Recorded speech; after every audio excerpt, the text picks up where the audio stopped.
Welcome to Moving Forward with Young Voices. Happy to welcome Gary and Frankel back to the program. Gary, you've been on here a number of times before as a Young Voices contributor. Take a moment, tell our listeners a little bit about who you are and what you do, and then let's dive into a remarkable topic.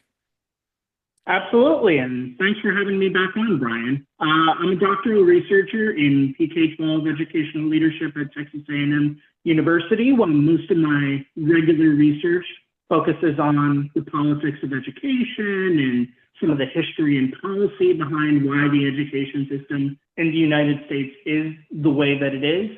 But I also branch out into political culture and just social commentary in general. And I really like it when my work can branch all of these subjects together. All right. Well, with that focus on education, let's dive into this article. I believe this was published in the Daily Wire. New York City public schools think DEI can fix anti-Semitism, and you say it won't. Talk to me first of all about when we talk about public schools. I know on college and university campuses there have been some very clearly anti-Semitic demonstrations, under the guise of Free Palestine and so forth. Has this trickled down into the public school system in New York City? It definitely has trickled down into the public school system, both in New York City and around the country.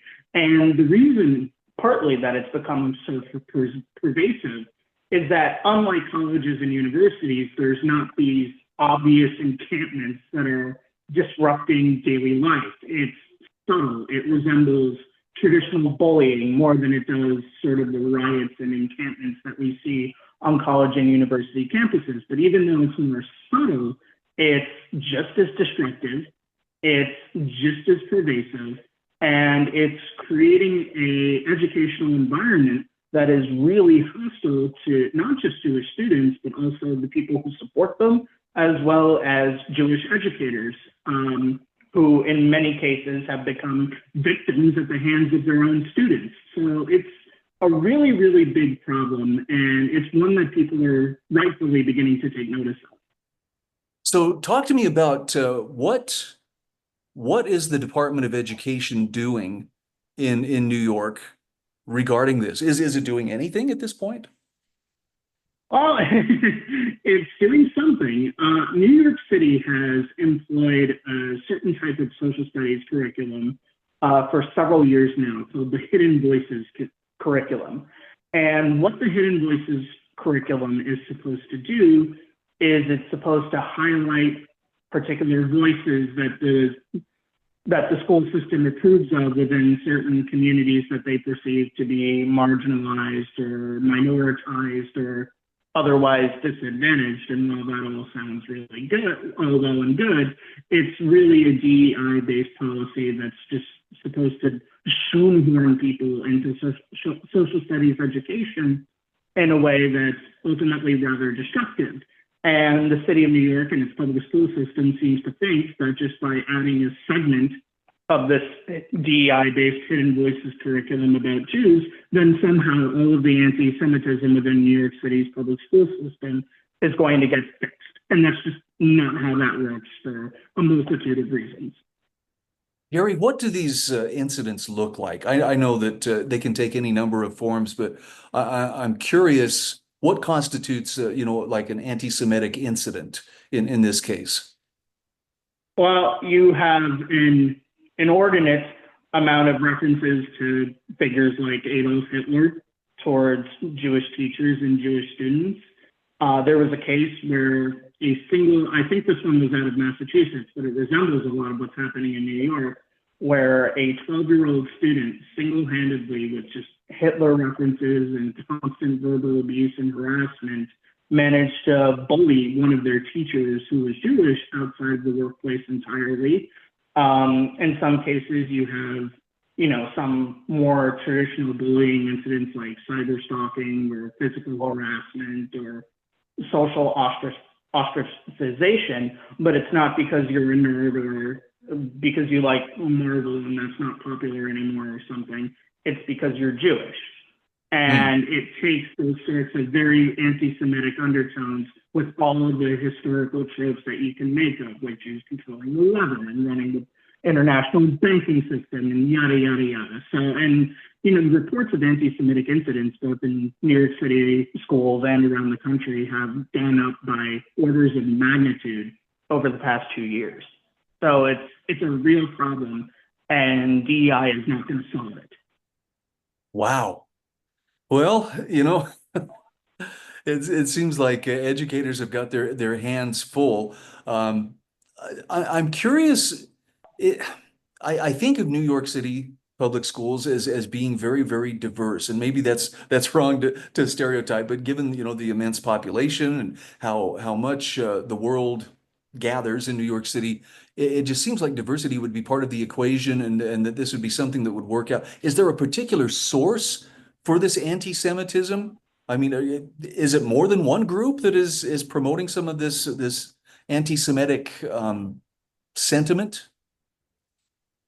There's a lot of social dynamics that are really going on in New York, some of which are unique to New York and some of which are representative of the entire country. A couple of things that are unique to New York is that there's long-standing hostility between some of the Jewish communities and some of the African American communities that generally stem from rivalries over union leadership and participation in social movements and progressive organizations and that kind of thing. So there became some conflicts of interest among the leadership that trickled down into the general population.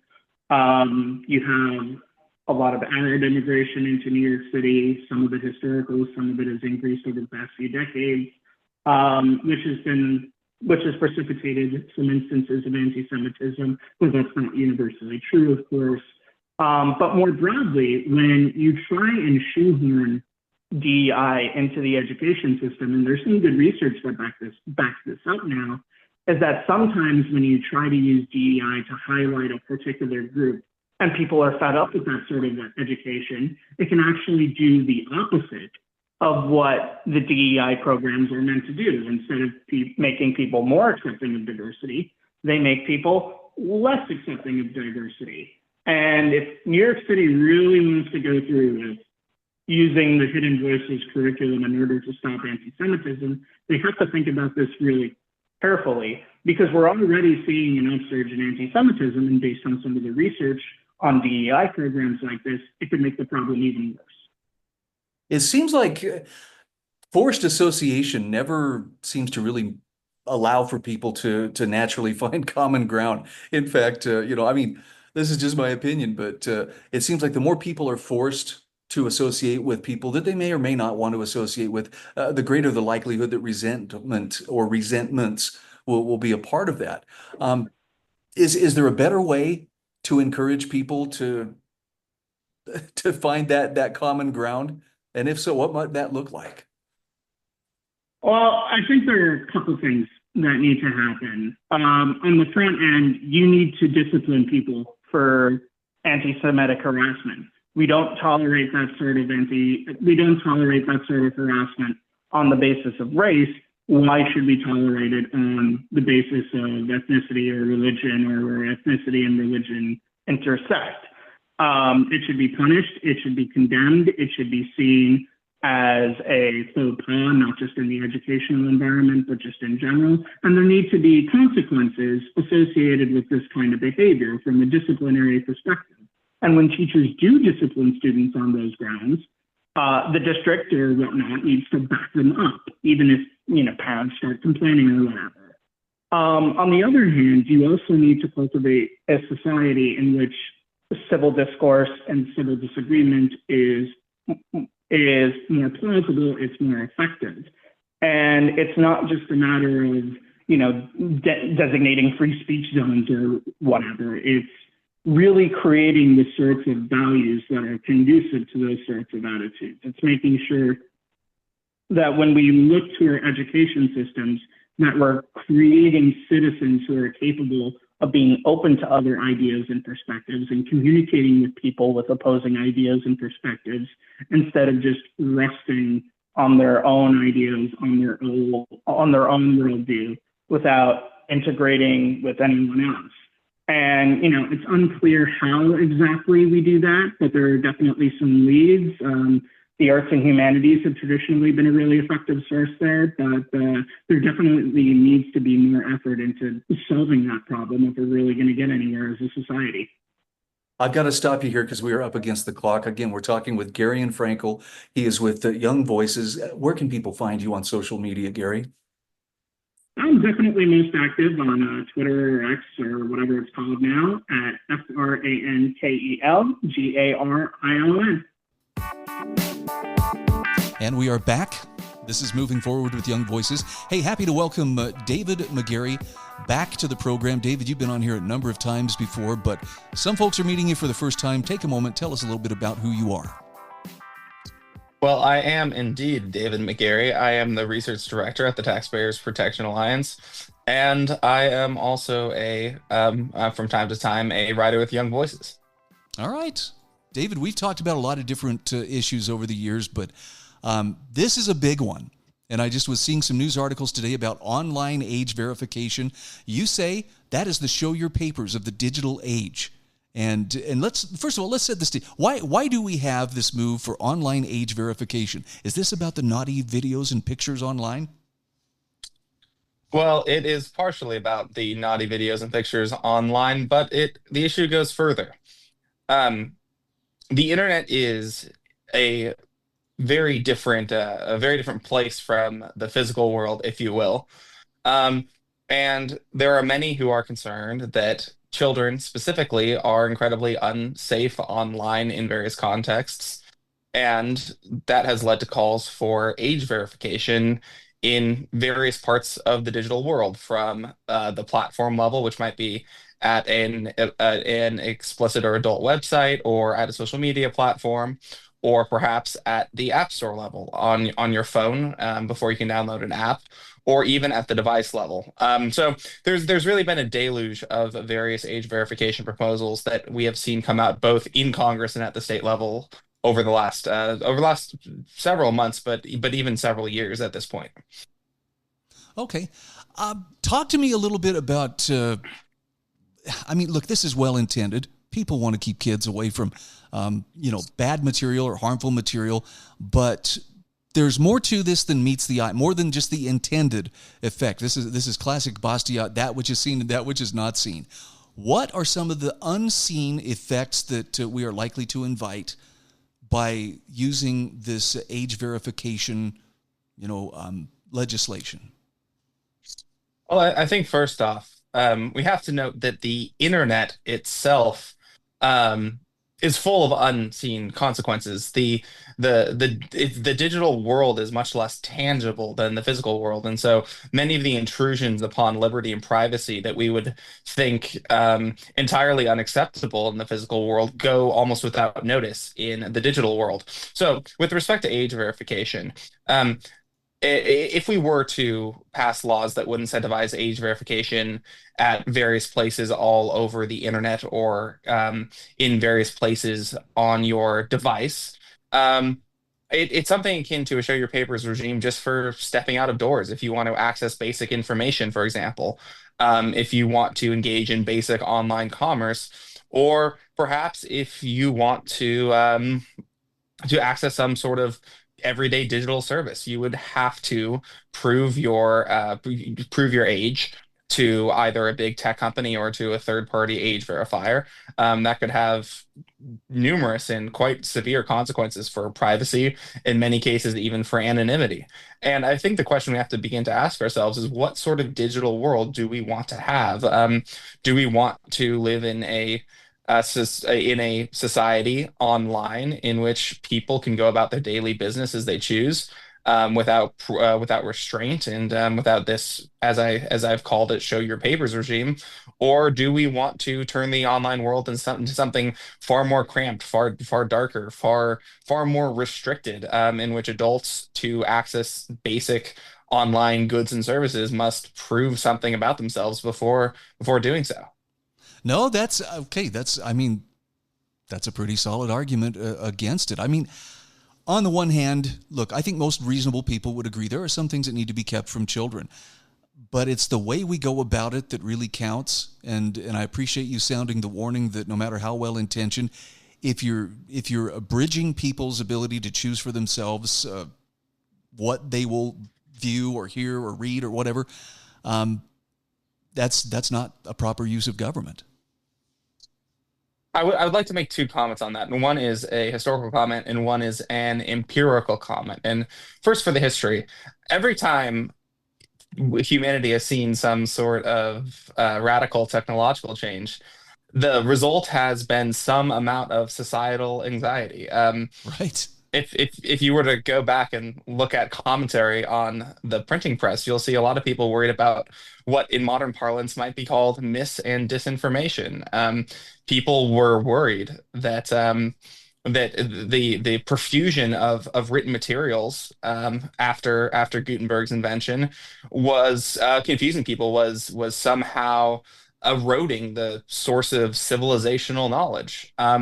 And then I think the crucial thing to realize after each one of these episodes is that societies adjust, that societies and culture, and in a limited way, regulation find ways to compensate for new technologies and to create new norms, and again, in certain places, new laws that prudently figure out how to use these technologies towards their best uses while also avoiding some of the missteps that I think the fear mongers would point us towards. And so the danger today along this front is that a panic, a panic over new technology, could lead us to impose some really truly far-reaching and oppressive regulations whose consequences we don't fully understand, or whose consequences most people don't fully understand. And this is the kind of thing I'm trying to warn about. Now, on the empirical side of things, I think it also must be noted that if we put aside certain issues like obscene content, like pornography, the effects of the internet, generally speaking, and of technologies such as social media on the psyches of young people have been shall we say, misrepresented by many people in the alarmist camp. There's a notion out there that social media is quote unquote digital fentanyl, or that it is solely responsible for some of the truly concerning mental health trends we've seen among young people in the last several years to a decade. And that's simply not true. The evidence simply is not there for this assumption. So some of these claims are based off of faulty data, off of bad methodological, or off of research products that stem from bad methodology. And in other cases, the evidence is simply contradictory or inconclusive.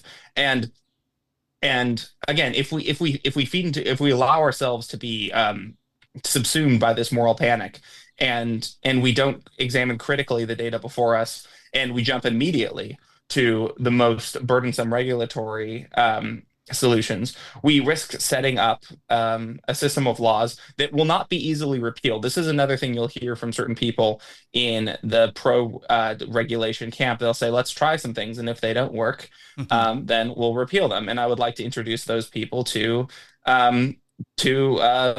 agencies that have been around since, say, the New Deal, just to choose one particularly energetic period of regulation in American history. FDR pursued what he called bold, persistent experimentation. He said, if something fails, we will assess, we will take stock of the results, and we will repeal and try again. And then it turned out that the Roosevelt administration wasn't so keen to admit its mistakes. It had a tendency to push through and support the policies and support the agencies that it had propped up.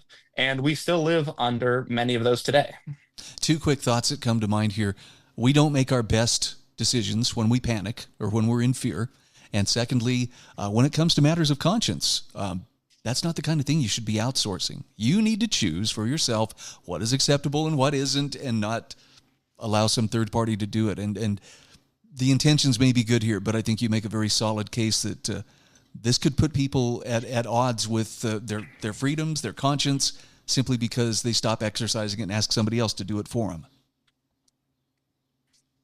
That's entirely true. And another thing I would add is that the simplest solutions to perceived problems in society oftentimes are not the best solutions. Oftentimes, sort of the most obvious A to B remedy for some societal ill is it's a somewhat of a blunt force object. It doesn't quite get at exactly it doesn't quite address the problem fully, or it is far too broad of a solution for the issue at hand.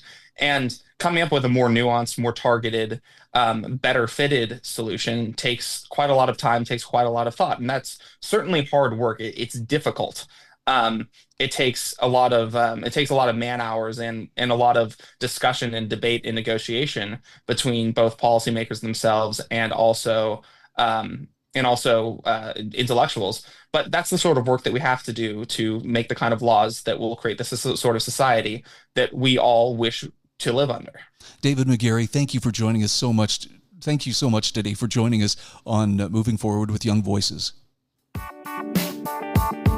Welcome back to Moving Forward with Young Voices. We're happy to welcome a new contributor to the show this week. Anthony de Luca-Baratta joins us. And Anthony, first of all, welcome to Moving Forward. Tell us a little bit about yourself. Who are you and what do you do? It's great to be with you, Brian. As you said, I've recently joined Young Voices as a contributor, where I'm really thinking about Canada-U.S. relations mostly, but really anything having to do with the Canadian political and policy scene. As many of your listeners may know, Canada just had a really consequential federal election in which the Liberals, led by Mark Carney, won, quite surprisingly, considering that they were down in the polls by quite a bit right before the new year. And most of what explains that is really the relationship with the United States. Carney campaigned on a promise to stand up to Donald Trump, to end the tariff war, etc.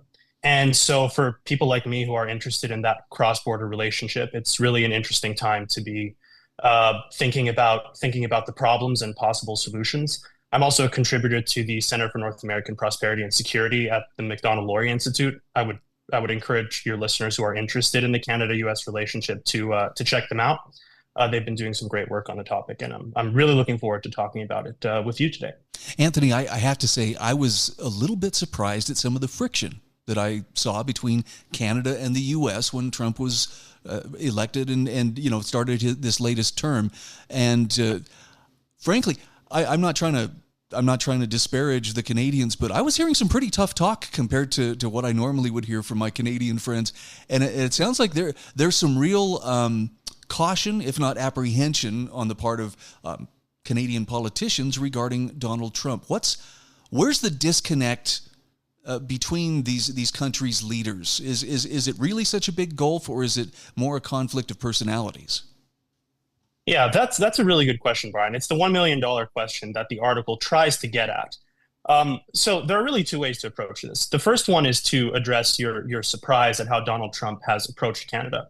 I think many Canadians were surprised by this. I think if you had listened carefully to what the president campaigned on, some of the things that he's done wouldn't have been as surprising. So the tariffs are a good example of this. Of course, the 51st U.S. state thing, which in my opinion was mostly bluster, but was still understandably alarming to many people on this side of the border, was a little bit of a surprise. But that being said, where does the disconnect come from? Now, many Canadians will know, and some of your listeners might also know, that historically there's always been a sort of background tension between Canada and the United States. And this goes back to the earliest history of both countries. Many, at least English-speaking Canadians, trace their ancestry to loyalists who fled the United States after the Revolutionary War. And so there's always been, I guess you could say, a tendency in Canada to want to distinguish ourselves from the Americans. But time and again, you see Canadians coming back to the Americans as our most important ally, our most important trading partner. I think a Canadian politician said this in the House of Commons in 1960. His name is escaping me, but I think it really sums up the tension, which is that the Americans are our best friends, like it or not. And so I think what's happening now is that there's a United States president who is trying to reorder the world in some ways But the fact that he's not trying to do this in all ways is really what's working to our advantage. So let me explain. Donald Trump and many of the people around him are of a little bit more of an isolationist bent, at least compared to the days of Bush, Obama, Biden. Now, basically what that means is that, and this is my interpretation, the president believes in peace through strength, but he believes that the United States has taken on too much of the burden. And you see that, for example, in his request that NATO spend more, and other NATO countries spend more on their militaries, which Canada recently agreed to do. He also has certain economic beliefs that I frankly think are unwarranted, but he seems to think that the world trading system has disadvantaged, especially American manufacturing, which, ex-industrial towns represent a lot of his base, etc. Now, all that being said, I think that the point of the piece is that despite all of that, and a lot of that really is coming from Donald Trump himself, despite all of that, Canada and the United States still do share many interests. And I think that the president is coming around to that realization. He recently said, for instance, that he would always protect Canada no matter what. The Prime Minister of Canada, Mark Carney, realizes this, which is why I think he's trying to accede to a lot of American demands to really repair that relationship. So I at least am hopeful that ultimately the relationship could be mended just because the interests align so much despite recent events. So let's talk about where should Canada and the U.S. be presenting a united front? I mean, I'm looking around the world at, okay, who are the troublemakers? There's China, there's Russia, there's Iran. Do these two countries, the U.S. and Canada, need to present a united front against potential mischief from any of those countries? Yeah, absolutely. And I think that even if you knew nothing about the history of Canada and the United States fighting side by side in the trenches of the Western Front in World War I, storming the beaches of Normandy together during World War II, fighting against the North Korean communists together in the early 1950s, all the way down to the 2010s when Canadians and Americans fought side by side against ISIS. Even if you knew none of that, all you would really need to know is that the United States and Canada fundamentally share strategic and economic interests today. And as you say, Brian, those interests are threatened by countries like Iran, like China, like Russia. So yes, Canada and the United States need to present a united front against those countries. Now, what I will say is that from the Canadian perspective, the interest is obvious, but the means to the ends are not, at least on our own. And that's kind of the point of the piece. The point is that a world order that sees countries like Iran, China, and Russia held at bay, in other words, a world order that is conducive to relative peace, to respected borders, to international trade, to freedom of navigation of the seas, that kind of thing. That world order is very much in Canada's interests, but we can't maintain it on our own. And that is where the United States plays a key role for us. So how does this play among the general Canadian population? I'm not sure if their politicians are kind of detached from the people as we sometimes feel here in the U.S. But right. do the politicians tend to agree, or does the public tend to agree with their politicians in terms of attitudes toward America? Yeah, it's a little bit hard to gauge, right? I mean, the prime minister won the last election on this sort of elbows up anti-American platform, and then he turns around when he comes into office and seems to be pursuing this relationship harder, arguably, than any of his, two previous predecessors, Justin Trudeau and Stephen Harper. So, it's a little bit hard to tell. I think that many Canadians are coming around to the realization, though, that if not the United States, then who? I mean, whose navies are going to patrol the seas? Who are we going to trade with, if not the, industrial powerhouse just south of our border? So I would say public opinion is mixed. Many people are quite irritated, and understandably so, especially at the tariffs. But I think many people, at least in my circles, from the people I talk to, are realists. And what we care about most is the prosperity of our country and the security of our country. And I think that requires a strong relationship with the United States. Anthony, one final question in the minute or so that we have left. When Trump is no longer president, is the dynamic likely to change? In other words, is his powerful, forceful personality likely to when it's not in the White House, is that likely to defuse, tension between Canada and the U.S.? I would say it depends on the successor. I think if the vice president were to become president, for instance, we might see a continuation of this. But ultimately, Brian, the next 3.5 years is a long time. So I think we'll revisit this near the end of the Trump administration and see a lot could happen from now until then. Okay, again, we are talking with Anthony Luca-Baratta. He is a Young Voices contributor. And Anthony, for people who would like to follow up on your work, where's the best place to find your work, and where can they find you on social media?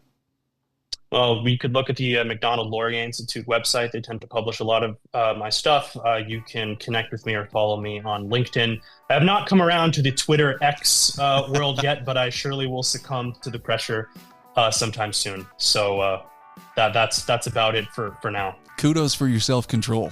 There aren't many people who can say that now. Anthony, thanks so much. Well, yeah. Thanks for being our guest. Anytime, Brian. Thank you.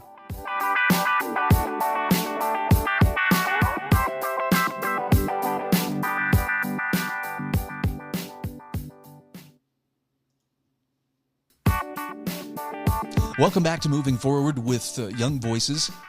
We are happy to welcome back to the we're happy to welcome to the program Tyler Curtis. Tyler, nice to have you joining us today. Tell us a little bit about who you are and what you do. Well, I'm a banker by day, but in my free time, I write on financial regulation issues and American history. All right, and we're going to be talking about, I saw the title of this and was like, Brian's Last Crusade. And no, this wasn't me, though. It was actually talking about the Scopes trial, which, holy cow, was that really 100 years ago? 100 years ago this month. Okay, set the stage for us. Some people have heard of the Scopes trial. Maybe they've seen, or read, Inherit the Wind or something like that. But talk to me about the prosecution of this Tennessee high school teacher, John Scopes, and why this was a crusade of sorts on the part of William Jennings Bryan. Yeah, so the Scopes trial is sometimes known as the monkey trial because John Scopes was a Tennessee high school teacher who was prosecuted for teaching about Darwinian theory of evolution. And also the trial itself was a bit of a circus.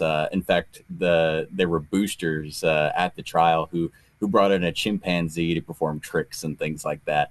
The police even painted Monkeyville Police on the side of their cars. It was a big show. 100 years ago this month, a man named John Scopes was put on trial for teaching about the theory of evolution, which had been banned by the Tennessee legislature just a few months prior. It was a misdemeanor, and yet the trial brought in a huge media circus from around the country, including some international media from several countries around the world. And it was prosecuted by a man named William Jennings Bryan, your namesake, who was a 3-time presidential candidate and who had in recent years, early in the 1920s, had been going around the country on something of a moral crusade, teaching against the theory of evolution, which he felt was causing some moral degeneracy and would lead to some pretty nefarious government policies if the theory of evolution had become more widely accepted. I know that William Jennings Bryan is not portrayed kindly by many sources. He's a Bible thumping, backwoods Luddite who's afraid of anything new or anything that threatens his worldview. But you make the case in this article that actually, even if Bryan was off on some things, there were some pretty intelligent arguments that he was trying to make as to why he wanted to censor or limit, exposure to this teaching of evolution. Yeah, that's exactly right. Yeah, he's portrayed, especially in popular media, and including by some scholars, as this sort of Bible thumping fundamentalist who, but in fact, and I think I may even use the word fundamentalist in my essay, but that is kind of debatable about whether Bryan was actually a fundamentalist. He certainly was not a young Earth creationist. He was open to the idea that the Earth was very, very old.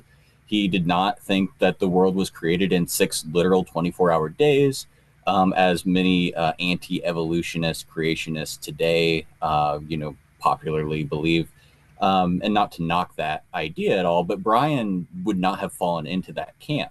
And in fact, he even said so at the trial when he was famously put on the stand. So very, very odd for the prosecutor to be put on the stand.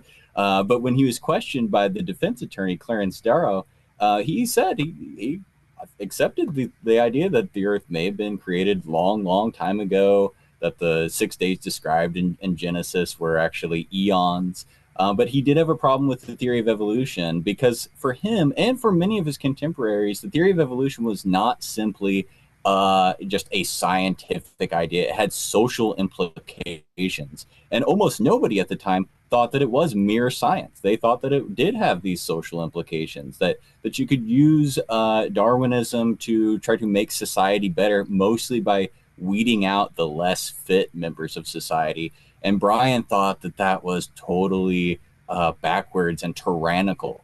And so he saw that these eugenics ideas that were generated by Darwinism and social Darwinism needed to be weeded out, really. And the only way to do that was to ban the theory of evolution wholesale. I make the case in my essay that was wrong-headed, but he certainly wasn't this ignorant, knuckle-dragging caveman that he's sometimes portrayed to be. Or for that matter, a control freak. I mean, you mentioned in the article that Bryan was a devout Christian. And talk to me a little bit about his concern about seeing atheism taking hold and spreading throughout the West. Yeah, he had two concerns mainly with the theory of evolution being taught in public schools. One was that it would lead to eugenics policies being passed, which there were. Most American states had compulsory sterilization laws or would have them on the books, and several did before the Scopes trial began. So this had real world implications. But he also felt that evolution would make atheists out of school children. Bryan was an incredibly popular politician for many decades, and he received letters and letters and letters from all over the country. Many of them were from concerned parents that were sending their kids off to high school or college, and they would be taught about the theory of evolution, and their professors would tell them, theory of evolution contradicts the Bible. We know that Darwinism is true, therefore the Bible is not true. And then they'd come back home as atheists. Now, many people at the time, many contemporary Christians, theologians, and preachers did accept the theory of evolution and felt that it could be harmonized with the biblical account of creation. But many of them didn't feel that way. And they were told that by many of the leading scientists at the time.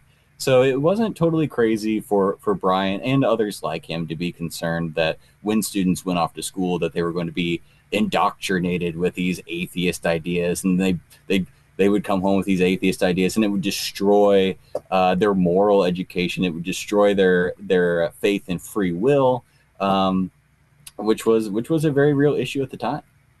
So I hadn't realized that Darrow actually seemed to take some pleasure in smearing William Jennings Bryan, as ignorant, as a theocrat or a wannabe theocrat. You make the case here, though, that actually Bryan's position, even if you don't entirely agree with it, was still much more nuanced than Darrow was giving him credit for. Well, that's exactly right. And in fact, the law that Tennessee had passed, the Butler Act, was democratically passed. It was not something that was imposed upon the people. Bryan felt like the people at large, the voters, had the right to decide what was going to be taught in schools that they funded. He said the taxpayers have the right to decide what the curriculum is going to be. We pay the teachers. We pay to have these schools open. So our legislators, the one that we vote for, ought to have the power to decide what subjects are going to be taught to our children that we send to these schools. Then that gets you into some debates about free speech and religious liberty. Do the voters have the right to decide, we're going to force whatever subjects into public schools, regardless of whether these curriculum are constitutional or not. I go into that a little bit in the essay, but that's the case that Bryan made.